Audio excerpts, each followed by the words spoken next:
मैं प्रकाश पुहारे साहब, हमारे बात बहुत सीनियर महाराष्ट्र से प्रकाश पुहारे साहब है। प्रकाश साहब, मैं दो चीजें, मोदी जी एक ये जो बार बार एक नारा लगा रहे हैं 400 पार 400 पार, ये क्या केवल माइंड गेम है? क्योंकि अब लोग ये जो जो जो भाजपा के समर्थक लोग हैं कह रहे हैं भाई 400 में से कितने कम होंगे, चार मतलब एक 400 की फिगर उन्होंने आपके दिमाग में भर दी कि 400 पार 400 पार। जो जो वैसे आप रोजमर्रा के उसमें अगर आप काउंट करिए तो वो 200 पार होने के इस समय लाले पड़ रहे हैं। मैं आपसे दो चीजें, एक तो ये 400 पार केवल क्या एक दिमागी कसरत है, दूसरा महाराष्ट्र में कितनी कंफर्टेबल है बीजेपी, क्योंकि मिलिंद देवड़ा, अशोक चव्हाण, संजय निरुपम फॉर्मली नहीं आए, बाबा सिद्दीकी, राज ठाकरे, अगर 400 पार है तो इन सब लोगों को लाने की क्या जरूरत थी आपको? मैं थोड़ा आपसे समझना चाहता हूं, लेकिन आज हम लोग थोड़ा 5-7 मिनट की एक समय सीमा रखेंगे, 5-6 मिनट में, क्योंकि 2 राउंड में करना चाहूंगा। पुहारे साहब। देखिए आनंद वर्धन साहब, ऐसी बात है जिसका आपने जिक्र किया कि अगर ये वाकई में पार्टी बड़ी कंफर्टेबल रहती थी तो इतने सारे दागी नेताओं को अपने पार्टी लेने की जरूरत क्या थी। इन्होंने तो जो बीजेपी का हार्डकोर वर्कर है, जिसने बेचारे ने पार्टी खड़ी किया, जो हमेशा कुर्सियां दरिया उठाते रहा, और ये सारा जैसा आपने शब्द उच्चार किया था उनके लिए कि दैव दुर्लभ, तो इस तरीके से वाकई में बीजेपी में लोग है जिन्होंने ये पार्टी खड़ी किया है, अटल जी के जमाने से है, बड़े डेडिकेटेड वर्कर है, इसके बारे में कोई शंका नहीं है बीजेपी के। लेकिन वो वर्कर्स को बाजू में रखने का और उसके बाद में क्या बोलते उसको नए बाहर से दागी लोग लाके अपने पार्टी में भरने का, और उनको किसी को राज्य मंत्री बनाने का, किसको राज्यसभा सदस्य बनाने का, किसको उप मुख्यमंत्री बनाने का, तो ये इनको जरूरत क्या पड़ी किसको मुख्यमंत्री बनाने का। तो इसका मतलब यही है कि इनके पास में जिस तरीके से ये खोखले दावे करते हैं कि भाई हमारी बड़ी जोरदार पार्टी है, टमका ढमका है, वर्कर्स है, इतना मैं मानूंगा, लेकिन इनके बात में नेता नहीं है। और जो भी नेता है उनका कोई चरित्र बोलो या ये जो बोलते हैं ना कि हम ना खाएंगे ना खाने देंगे और भ्रष्टाचार के खिलाफ वगैरह, ये तो सारे खोखले दावे है। मैं आपको इतना ही कहूंगा कि देखिए कांग्रेस के जमाने में तो अभी ये जिस तरीके से भ्रष्टाचार कर रहे हैं, तो मैं उसके लिए आपको 2 उपमा दूंगा कि कांग्रेस वाले तो ऐसा समझिए कि ये जेब पॉकेट मारगिरी करते थे, या क्या बोलते इसको, थोड़ा बहुत जिसे उधर हाथ मारते थे। ये लोग तो क्या है, भाजपा के जितने भी इन्होंने करतूतें सामने आई है, ये तो डकैत है जी। और दूसरा इसको उपमा देने की होंगी तो कांग्रेस वाले जो है ये अभी तक के ये ऐसा के समझिए कि बकरी की लेंडी खाते थे, छोटी छोटी चूहे की, बकरी की छोटी छोटी लेंडी खाते थे। अभी ये तो हाथी की लीद ही खा रहे साहब, हाथी की लीद खाते, इनको छोटी मोटी लीद होना नहीं इनको। तो बातें ये है इसके अंदर कि इसके बाद में ये पार्टी के अंदर का जो अभी अनरेस्ट है वो इसीलिए है कि इन लोगों ने क्या किया है कि इस तरीके से बाहर के लोगों को ये चांस दे रहे हैं, और पार्टी के जो हार्ड कोर वर्कर है, बेचारा हार्ड कोर वर्कर है, उसको छोड़ दे रहे, और उसको तो वो तुम बोलते कि बस वही काम करते रहो, हमारी कुर्सियां उठाओ, हमारी दरिया उठाओ। तो बात ऐसी है इसके अंदर की कि ये जो दावे कर रहे हैं कि हम 400 पार जाएंगे वगैरह, मैं देखिए आपको कुछ आपने अगर देखा होगा, आपके पास तो शायद ये पूरी की पूरी आंकड़ेवारी होगी, लेकिन उसमें ऐसा है कि मैं आपको जानबूझ के गिनाना चाहूंगा, शॉर्ट में बताता हूं मैं आपको। देखिए यूपी के अंदर 80 में से 62 सीट है, महाराष्ट्र में 48 में से 23 सीट है। ये भी 23 सीट इनको तब मिली कि जब सेना इनके साथ में थी, बात समझिए। तो उसके बाद में वेस्ट बंगाल में 42 थे, तो 18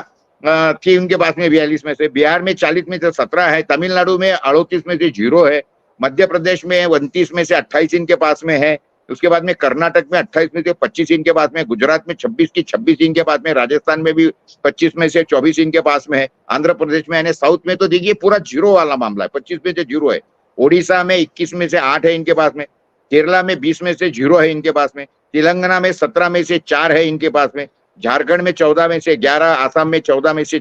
9, पंजाब में 13 में से 2 है, छत्तीसगढ़ में 11 में से 9 है, हरियाणा में 10 की 10 है, दिल्ली में 7 की 7 इनके पास में, जम्मू कश्मीर में 6 में से 3 है, उत्तराखंड में 5 की 5 है, हिमाचल में 4 से 4 है। और बाकी की जो भी यानी जो 2 सीट वाली जो स्टेट्स है अपने, अरुणाचल, गोवा, मणिपुर, मेघालय, त्रिपुरा, इसके अंदर ये 10 सीटों में से 6 इनके पास में है। और जो 7 सिस्टर्स है अपनी, जिसके अंदर सिर्फ एक सीट है और जो यूनियन टेरिटरीज कहले जाती है, उनमें के पास में ये 10 में 8 में से उनके पास में सिर्फ 2 है। तो ये जो मैंने पहले आपको गिनवाया वो है 295, और उसके बाद में ये जो है बाकी की 6 और 2 8, तो 295 और 8 बोले तो 303 का आंकड़ा इनका पार हो गया। अब मुझे बताइए, जो मैंने आपको आंकड़े गिनवा दिए, इसमें कहाँ बढ़त होने वाली है जी? मैं आपको खुला बोलता हूं कि देखो, महाराष्ट्र में 23 सीट जो इनको मिली थी, अभी 10 सीट मिलेंगे साहब इनको, मुश्किल से 10, या हो गए तो 11, उसके ऊपर ये कभी जा नहीं सकते। हमने पूरा मुआयजा कर लिया इसके अंदर का। और उसके बाद में भी आपको तो मालूम है भी बंगाल में की जो परिस्थिति है वो 18 है, 18 में से भी इनके कम ही हो रहे साहब। हमने पूरे आंकड़ेवारी निकाली थी, 230 के ऊपर कोई हालत में बीजेपी जा नहीं सकती। लेकिन क्या है, उसके बाद भी ये 400 पार क्यों बोलते हैं? क्योंकि उसके पीछे एक रीजन है। भारत के अंदर लोगों का क्या है, एक बात समझिए, भारत में क्या बोलते हैं लोगों को, यार वो उसको मैं वोट, आदमी अच्छा है लेकिन वो चुन के नहीं आता ना,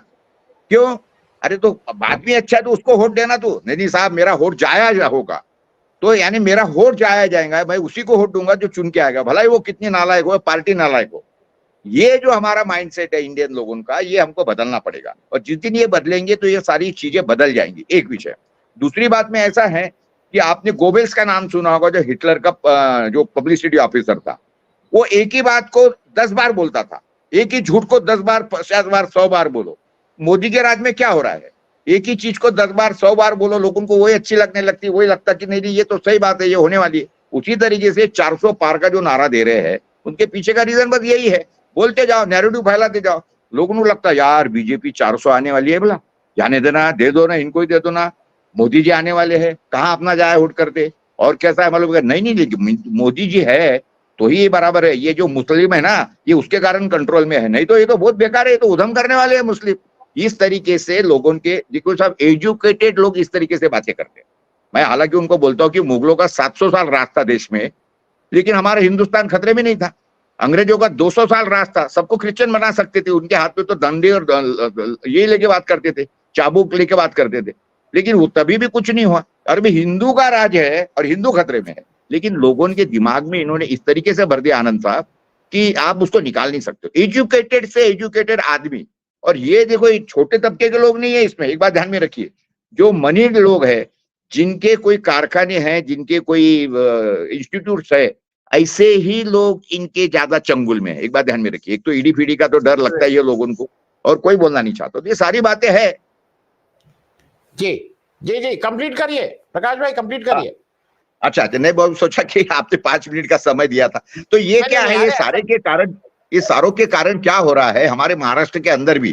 क्या किया है, जिस तरीके से इन्होंने चालें खेली है। अभी आप देखिए हमारे अकोला के अंदर, या सॉरी महाराष्ट्र के अंदर जो सीटें इन्होंने खड़ी करी है, तो हर जगह पे क्या किया, इनको जो सीट लाना है, मैं खास करके जो पूरे इंडिया का नंबर 1 यहाँ पे लोगों का ध्यान जाएगा, वो क्षेत्र है नागपुर का नितिन गडकरी का, क्योंकि इनका सबसे बड़ा कद्दावर नेता है वो। लेकिन अभी क्या हुआ है, नितिन गडकरी के सामने कांग्रेस का विकास ठाकरे खड़ा कर दिया, और उसके अगेंस्ट में इन्होंने जो वंचित आघाड़ी यानी अंबेडकर का कोई आदमी खड़ा नहीं होने दिया। देखिए, ये बीजेपी के अंदर के ही 2 गुट है, जिन लोगों को जो है ना, ये करना है कि नितिन जी नहीं आए, क्योंकि उनको मालूम है कि Nitin ji can be a PM candidate, तो नेचुरली इसको फिर बॉटम में काटो ना। तो इसीलिए कैसा है कि नागपुर के अंदर जो है इन्होंने ये नहीं कर दिया, और ये बिल्कुल साफ दिखता है कि प्रकाश आंबेडकर को यानी वंचित बहुजन आघाड़ी जो है, उनको बराबर वही जगह पे खड़ा किया गया कि जहां पे उनको उनके आदमी चुन के लाना है, और जहां पे उनका आदमी गिराना है, उस जगह पे उन्होंने वो वंचित का आदमी खड़ा नहीं किया है। ये हमारा नागपुर का देखो, ये चंद्रपुर में भी उसी तरीके से धानोरकर, वहां पे उन्होंने राजेश बिले खड़ा कर दिया, क्योंकि उनको मुनगट्टी वार को चुन के लाना है, लेकिन आएगा नहीं। देखिए, आज के घड़ी में मैं सारा का सारा बताता हूँ, जो इनके मैक्सिमम 10 सीट से 11 सीट आएगी साहब, ये पूरा का पूरा जब मैंने स्टडी कर दिया। और आज इनकी इतनी दुर्गति है कि हमारे पहले और दूसरे चरण के अंदर जो होने वाले हैं, पहला चरण हमारा 19 को है, दूसरा चरण 26 को है, और उसके बाद में तीसरा चरण 7 मई को, 13 मई को, और उसके बाद में 20 मई को। तो अभी जो 13 मई और 20 मई के, उसके तो अभी तक के उम्मीदवार कोई घोषित नहीं कर सक रहा है, इतनी इनकी दुर्गति हो रही है। जो उम्मीदवार दिए 2 बार बदल दिए बीजेपी ने। तो ये सारी की सारी बातें देखते हुए इनका जो आपने जिसका जिक्र किया कि 400 पार वगैरह साहब, 230 का तो मैं कोई भी बेट लगाने के लिए तैयार हूं, बस इतना बोल सकता हूँ।